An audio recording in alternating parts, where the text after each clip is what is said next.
আজকে আমরা শিখবো কিভাবে মাইক্রোসফট আউটলুকে ফোল্ডার বানানো যায়। ওকে, এর জন্য আপনার অবশ্যই আউটলুকে অ্যাকাউন্ট থাকতে হবে। অ্যাকাউন্ট না থাকলে অ্যাকাউন্ট ক্রিয়েট করে নেবেন।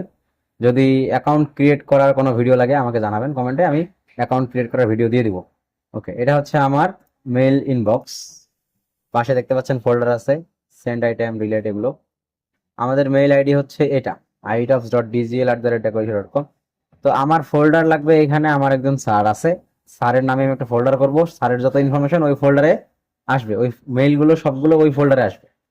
এই জন্য আমাকে কি করতে হবে, যেই ইউজার আইডিটা আছে, মেইলটা আছে, সেইখানে আমাকে একটা ফোল্ডার বানাইতে হবে। যেহেতু সবগুলো এর নিচে আছে, তো ওর নিচেই আমার লাগবে। আপনি যদি ইনবক্সের উপরে মাউসের রাইট বাটন দিয়ে নিউ ফোল্ডার করেন, তাহলে ইনবক্সের আন্ডারে যাবে। আমার দরকার ওর আন্ডারে। তো আমি এই অ্যাকাউন্টটার উপরে ক্লিক করব, যে মেইল অ্যাকাউন্টটা দেখা যাচ্ছে, অ্যাকাউন্টের উপরে মাউসের রাইট বাটন দিব। রাইট বাটন দেওয়ার পরে নিউ ফোল্ডারে ক্লিক করব। নিউ ফোল্ডারে ক্লিক করলে ক্রিয়েট নিউ ফোল্ডার নামে একটা বক্স চলে আসবে। এখানে আমি নাম দিব, আমার বসের নাম দেই ইসতেক স্যার।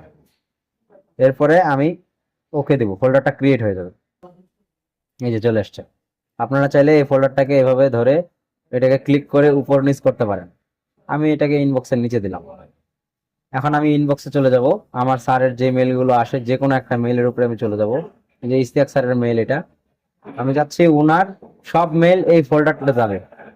তো এখন আমি যে কোনো ওনার একটা মেইলের উপরে মাউসের রাইট বাটন দিব। মাউসের রাইট বাটন দেওয়ার পর আমি এখান থেকে রুলসে ক্লিক করব।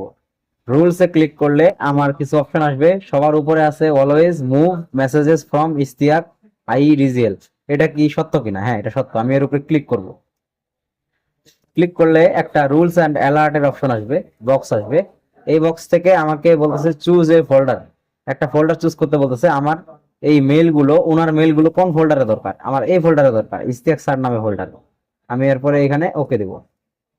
আমি যখন ওকে দিব, এটা কিছুক্ষণ সিনক্রোনাইজ হবে বা একটু সময় নিবে। এরপরে আপনাকে ডাটাগুলো দেখেন, একটা মাইক্রোসফট আউটলুকের একটা বক্স আসছে, running rule Ishtiaq sir Ishtiaq IDGL 2। মানে আমার এই ফোল্ডারটাতে ডাটাগুলো ট্রান্সফার করতেছে, ইনবক্স থেকে ইশতিয়াক স্যার নামক ফোল্ডারে ট্রান্সফার করতেছে। এটা ট্রান্সফার হতে একটু সময় লাগবে। ততক্ষণে আমি আপনাদেরকে বলে নেই, আপনারা যদি আমার চ্যানেলে নতুন হয়ে থাকেন অবশ্যই চ্যানেলটাকে সাবস্ক্রাইব করবেন। ভিডিওটা কেমন লাগলো কমেন্টে জানাবেন। ভিডিওটা ভালো লাগলে লাইক করবেন। যদি আপনার কোনো বন্ধু এই কাজ না পারে, অবশ্যই তাকে এই ভিডিওটা শেয়ার করতে ভুলবেন না। আর আপনি এই কাজটা আগে থেকে জানতেন কিনা বা নতুন শিখলেন কিনা, সেটাও কমেন্টে জানাবেন। আমরা কিছুক্ষণ অপেক্ষা করব। ডাটাগুলো ট্রান্সফার হচ্ছে। ডাটাগুলো ট্রান্সফার হয়ে গেলেই আমরা চেক করবো যে ডাটাটা সঠিকভাবে ট্রান্সফার হয়েছে কি হয় নাই। ওকে, আমরা দেখতে পাচ্ছি আমাদের সব ডাটা ইশতিয়াক স্যারের যেগুলো মেইল ছিল সবগুলো ইনবক্স থেকে চলে গেছে। ইশতিয়াক স্যার নামক ফোল্ডারে আমরা ক্লিক করব। এখানে ক্লিক করলে দেখেন আজকে টুডে স্যার এই মেইলগুলো দিছে। এতক্ষণ কিন্তু এটা ফাঁকা ছিল, এখানে কিছুই ছিল না, সব মেইলগুলো চলে আসছে। এখন ইনবক্সে ওনার কোনো মেইল নাই। আমরা যদি এখানে ইশতিয়াক স্যার লিখে সার্চ করি, ইশতিয়াক, এখানে ইনবক্সে দেখতে পাচ্ছি, কিন্তু আপনি টুডেতে গেলে খুঁজে পাবেন না তাকে। এই টুডেতে গেলে খুঁজে পাবেন না। উনি আজকে সকালে একটা মেইল দিছে, সেটা হচ্ছে 8টা 22-এ। এই যে ওনার ফোল্ডারে আসলে আমরা দেখতে পাচ্ছি, কিন্তু ইনবক্সে গেলে আমরা 8টা 22-এর কোনো মেইল দেখতে পাবো না। দেখেন 7টা 35, 8টা 23, এর মাঝে কোনো মেইল নাই আর। কিন্তু আমরা সার্চ করলে পাবো ঠিকই, ইনবক্সে সরাসরি পাবো না। কারণ আমরা ওনার নামে একটা ফোল্ডার তৈরি করছি, ওনার ফোল্ডারে এখন সব মেইলগুলো চলে আসবে।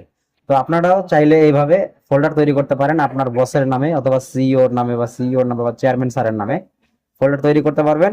আমি যে রুলসটা দেখাইলাম, দরকার পড়লে ভিডিওটা আপনারা আরো একবার দেখেন, এরপরে সঠিকভাবে রুলসটাকে ফলো করেন। এইভাবেই চাইলে আপনারা যে কোনো মেইল একজন কনসার্ন বা একজন ইন্ডিভিজুয়াল ব্যক্তির নামে ফোল্ডার করে আপনি রুলসগুলো ফলো করে সেই ডাটাগুলোকে একটা ফোল্ডারের মধ্যে নিয়ে আসতে পারবেন। ধন্যবাদ।